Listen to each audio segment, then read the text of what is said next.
This channel does not promote any violent, harmful, or illegal activities. All content provided by this channel is meant for an educational purpose only.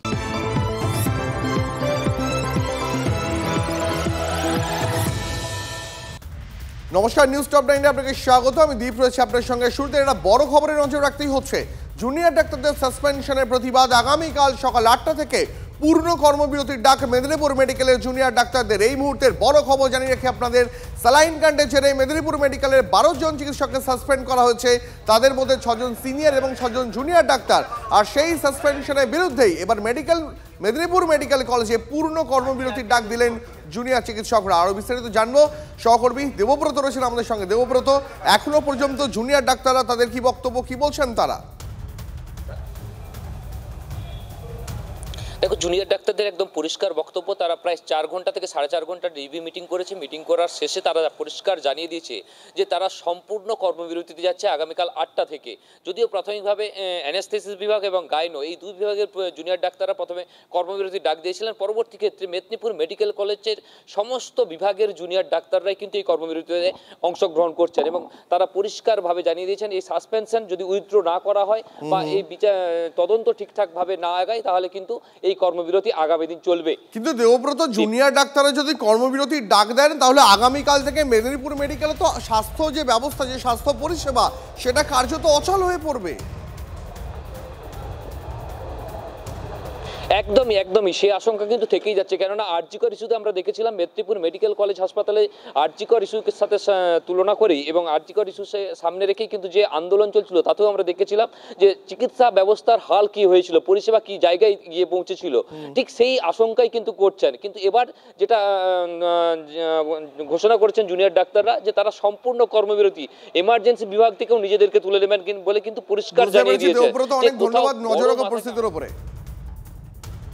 এর পক্ষ থেকে আমরা শেষ 4 ঘন্টা 5 ঘন্টা ধরে প্রথমত আমাদের যে কলিগদের সাসপেনশন করা হয়েছে তাদের নৈতিক সংকটে তাদের পাশে দাঁড়িয়ে তাদের মানসিক অবস্থাটা বোঝার চেষ্টা করেছি আমরা সবাই, যে তারা কমপ্লিট সিজওয়ার্কে যেতে চান এবং এই অবস্থাতে আমাদের বাকি সমস্ত ডিপার্টমেন্টে জুনিয়র ডাক্তাররা এই সিদ্ধান্তকে নৈতিকভাবে সমর্থন করছেন।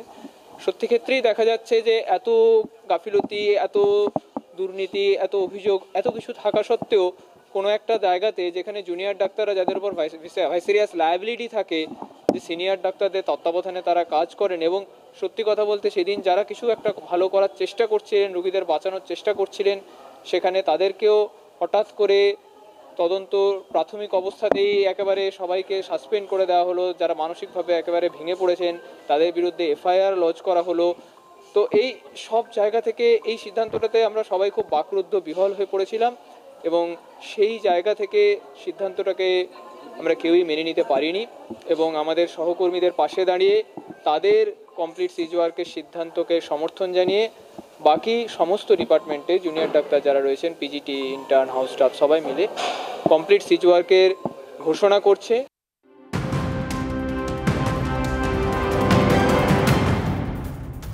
এই মুহূর্তের আরও একটা বড় খবরের নজর রাখবো। সেবাশ্রয়ের সাফল্য নিয়ে ইঙ্গিতবাহী মন্তব্য অভিষেক বন্দ্যোপাধ্যায়ের। শুধু মুখে কথা বলে সুশাসন হয় না, সেই কাজ করতে হয় যা জীবনকে বদলে দেয়। সোশ্যাল মিডিয়ায় তাৎপর্যপূর্ণ পোস্ট তৃণমূলের সর্বভারতীয় সাধারণ সম্পাদকের। কথা কম, কাজ বেশির বার্তা অভিষেক বন্দ্যোপাধ্যায়ের। কাকে এই বার্তা দিলেন অভিষেক, জানবো। সহকর্মী সৌরভ ঘোষ রয়েছেন টেলিফোন লাইনে। সৌরভ, দেখো, যেদিন থেকে অভিষেক বন্দ্যোপাধ্যায় আরজিকর পরবর্তী সময়ে আলাদা করে সেবাশ্রয় প্রকল্প, চিকিৎসকদের সঙ্গে বৈঠক এগুলো শুরু করেছিলেন, সেদিন থেকেই রাজনৈতিক মহল এই প্রশ্ন তুলছিল যে আলাদা করে স্বাস্থ্য ক্ষেত্রে কর্মসূচি নিয়ে কাকে বার্তা দিতে চাইছেন অভিষেক বন্দ্যোপাধ্যায়। সেদিন থেকে শুরু। আজকে সেবাশ্রয় প্রকল্প নিয়ে, একটা সেবাশ্রয় প্রকল্পের সাফল্য নিয়ে বলতে গিয়ে কত লোকের কাছে সেটা মানুষের কাছে যাচ্ছে তা নিয়ে বলতে গিয়ে তিনি বলেছেন যে সুশাসন শুধু কথায় হয় না, সেই কাজ দিয়ে করতে হয় সুশাসন যা জীবনকে বদলে দেয়। খুব কারো নাম নেননি তিনি, কিন্তু সুশাসন বলতে কি তিনি প্রশাসনকে কোনোভাবে ইঙ্গিত করছেন? নিশ্চিতভাবে তার এই ইঙ্গিতপূর্ণ মন্তব্য নিয়ে আলোচনা এবং চর্চা শুরু হয়েছে রাজনৈতিক। অনেক ধন্যবাদ তোমাকে সৌরভ। আমরা কথা বলেছিলাম বিজেপি নেতা জগন্নাথ চট্টোপাধ্যায়ের সঙ্গে, তিনি কি জানিয়েছেন শুনবো।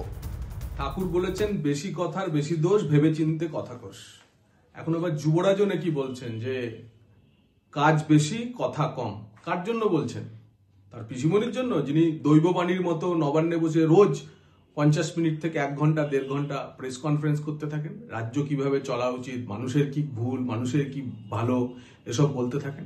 জানি না, মুসল পর্বে এমনই হয়, তার নিজের গৃহেই এবার দ্রোহ। আসি পরের খবরে। ফিল্মি কায়দায় 2 পুলিশ কর্মীকে গুলি করে এখনো অধরা অভিযুক্ত সাজ্জাক কি বিহারে গা ঢাকা দিয়েছে? পুলিশের অনুমান কোর্ট লকআপেই সাজ্জাককে আগ্নেয়াস্ত্র দিয়েছিল আর এক দুষ্কৃতী আব্দুল। আদালতে পুলিশের ঘেরাটোপের মধ্যে কিভাবে বন্দুকের হাত বদল হলো, কেন তা কারোর নজরে এলো না, সুরক্ষা নিয়ে পরের পর প্রশ্নে বিদ্ধ পুলিশ।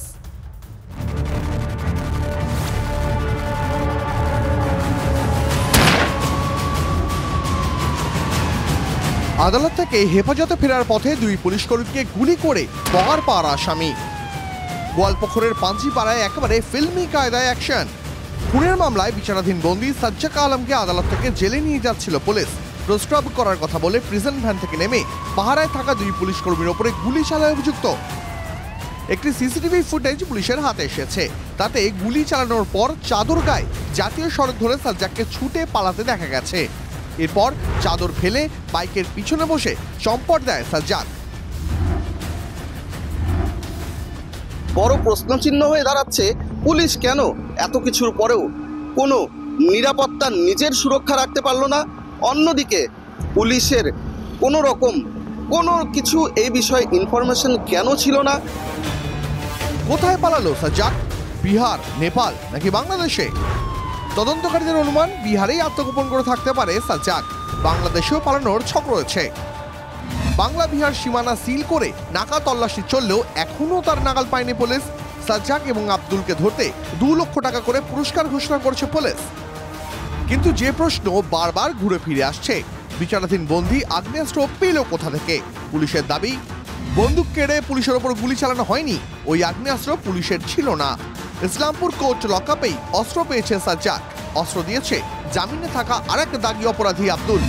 वो जो 7.65 बोर का ये एम्यूनेशन है जो कि पुलिस यूज नहीं करती है, और कोर्ट लॉकअप में उसका था, उस दौरान उसके पास वो फायर आर्म पहुंचाया गया। ইসলামপুর আদালত চত্বরে পুলিশের বয়ান অনুযায়ী বন্দির কাছে পৌঁছে গিয়েছিল আগ্নেয়াস্ত্র। সেখানে দায়িত্বপ্রাপ্ত পুলিশ কর্মীরা কি করছিলেন সে প্রশ্নের উত্তর এখনো অধরা। সাজ্জাক বলে যে মূল অভিযুক্ত, তার যে সহকারী অর্থাৎ আব্দুল, সেই আব্দুল আদৌ ভারতীয় নাগরিক কিনা তা নিয়েও একাধিক প্রশ্ন রয়েছে। কেউ কেউ বলছেন আব্দুল বাংলাদেশি। এর আগেও একাধিকবার ভারতে অনুপ্রবেশ করে নানা অপরাধের ঘটনা ঘটিয়ে এই জেলা পুলিশের হাতেই গ্রেপ্তার হয়েছিল আব্দুল। পাঞ্জিপাড়ায় গুলিবিদ্ধ 2 পুলিশ কর্মী শিলিগুড়ির একটি বেসরকারি হাসপাতালে ভর্তি। জখমদের দেখতে বৃহস্পতিবার হাসপাতালে পৌঁছে যান ডিজি রাজীব কুমার। এরপর 2 দিনাজপুর এসপি উত্তরবঙ্গের রাইজিকে নিয়ে ঘটনাস্থল ঘুরে দেখেন। পরে পাঞ্জিপাড়া পুলিশ ফাঁড়িতে রুদ্ধদ্বার বৈঠক সারেন। গুলিকাণ্ডে তদন্ত এগোচ্ছে। এরই মধ্যে গোয়ালপুকুর গুলিকাণ্ডে আজব যুক্তি শুনিয়েছেন রাজ্যের মন্ত্রী গোলাম রাব্বানি। গভর্নমেন্টকে ডিফেন্ড করার জন্য, সরকারকে ডিফেন্ড করার জন্য অনেক ষড়যন্ত্র হচ্ছে। ওর মধ্যে একটা ষড়যন্ত্র এটা তাদের তো ব্যবহার হচ্ছে, আর পুলিশ তো তদন্ত করেছে। তদন্ত করার পর দেখবেন পুলিশ সব বাইরে হয়ে আসবে। অপরাধী, পুলিশ এবং শাসক দল, এই ত্রিকোণ যে প্রেম, এই ত্রিকোণ প্রেম ছাড়া হয় না। নিশ্চিতভাবে যদি সঠিক তদন্ত হয় এই ঘটনা তাই প্রমাণ করে। এই ধরনের ঘটনা অতীতেও ঘটেছে, অন্য রাজ্যেও ঘটে। এ রাজ্যে অনেক কমে গিয়েছে। যে আপত্তিকর ঘটনা ঘটেছে পুলিশ দেখছে। প্রশান্ত চৌধুরী ও রূপক ঘোষের রিপোর্ট, TV9 বাংলা। বাঘাযতীনে বাড়ি ভেঙে পড়া বিতর্কের মধ্যেই আরও এক নতুন বিতর্কে কলকাতা পুরসভা। 109 নম্বর ওয়ার্ডের তৃণমূল কাউন্সিলর অনন্যা বন্দ্যোপাধ্যায়ের বিরুদ্ধে বেআইনি বাড়ি তৈরির অভিযোগ তুললেন বিজেপি নেতা সজল ঘোষ। বিষয়টি নিয়ে কাউন্সিলর অনন্যার সঙ্গেও যোগাযোগ করেছিলাম আমরা, কথা বলেছিলাম মেয়র ফেরহাদ হাকিমের সঙ্গেও। কি বললেন তারা দেখুন।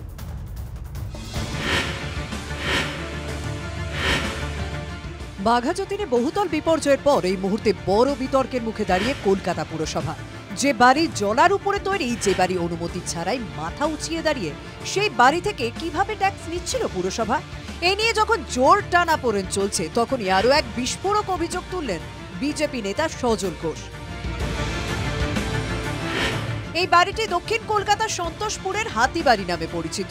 মালিক 109 নম্বর ওয়ার্ডের তৃণমূল কাউন্সিলর অনন্যা বন্দ্যোপাধ্যায়। বাড়িটি বেআইনি। অভিযোগ বিজেপি কাউন্সিলর সজল ঘোষের। তার অভিযোগ, প্রথমে দোতলা বাড়ি কেনেন অনন্যা, দোতলা বাড়ি পরে 5 তলা হয়ে যায়। সজলের দাবি, হাতিবাড়ির পিছনের জমিতেও বেআইনি নির্মাণ হয়েছে। বাড়ি ভাঙার অর্ডার হলেও পরে লিগ্যাল করে দেওয়া হয় বলে অভিযোগ। সজল ঘোষের অভিযোগ, সামনের ও পিছনের দুটি বাড়িকে একটি ঠিকানা করে দেখাচ্ছেন অনন্যা। এই বাড়িটা হাতি বাড়ি বলে পরিচিত, অনন্যা ব্যানার্জির নিজের নামে এই বাড়িটা। বিজেপির কাউন্সিলর সজল ঘোষের অভিযোগ, এই বাড়িটি যেভাবে তৈরি করা হয়েছে তা সঠিক নিয়ম মেনে হয়নি। মেয়র পরিষদের বৈঠকে নীতি বহির্ভূতভাবে এই বাড়িটিকে বৈধতা দেওয়ার চেষ্টা করা হয়েছে।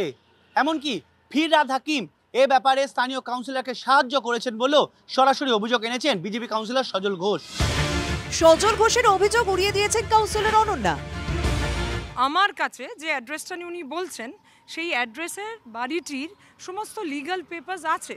তারপরে কি করে বৈধ অবৈধই প্রশ্ন ওঠে, তাই বলতে হবে, তাকে প্রমাণ দিয়ে বলতে হবে কোন এমআইসি, কারা অভিযোগ করলেন, কোথায় করলেন, এই প্রমাণগুলি দিয়ে তো বলতে হবে। আমার কাছে বাড়ির লিগ্যাল পেপারস আছে, বাড়ির বৈধতার কাগজ আছে, কলকাতা কর্পোরেশনের স্যাংশন প্ল্যান আছে। বলতে পারবো না, কারণ আমার কাছে তো কোনো ফাইল নেই। আমি মেয়র, ওরা অপোজিশনে অনেক কিছু উক্তি করতে পারে, আমি যে উক্তিটা করব সেটা হবে অফিসিয়াল, সো আমি ফাইল না দেখে কোনো কথা বলতে পারবো। একটা প্রভাব আছে বাংলায়, বাবু চলে বাজার মে কুত্তা ভোকে হাজার মে। অনন্যার এই পেল্লায় বাড়ি মনে করাচ্ছে আরিয়াদহের ত্রাস জয়ন্ত সিং ওরফে জয়ন্ত সিং এর সাদা অট্টালিকাকে। বাড়িটি অনুমোদনহীন মেনেছিলেন কামারহাটি পুরসভার চেয়ারম্যান গোপাল সাহাও। তারপর প্রায় 6 মাস পার, এখনো বাড়িটি ভাঙার কোনো তোড়জোড়ই চোখে পড়েনি। বেআইনি বাড়ি নিয়ে কি উদাসীন পুরসভা, নাকি তৃণমূল জোট থাকলেই ছাড়? প্রশ্ন বিরোধীদের। বিদ্যাসাগর কলোনিতে যখন বেআইনি বাড়ি ভেঙে পড়েছে, তখন এই বাড়িটি নতুনভাবে রাজ্য রাজনীতিতে চর্চার বিষয় হয়ে উঠে এলো। ক্যামেরায় কল্যাণ মণ্ডলের সঙ্গে সায়ন্ত ভট্টাচার্য, টিভি9 বাংলা, কলকাতা।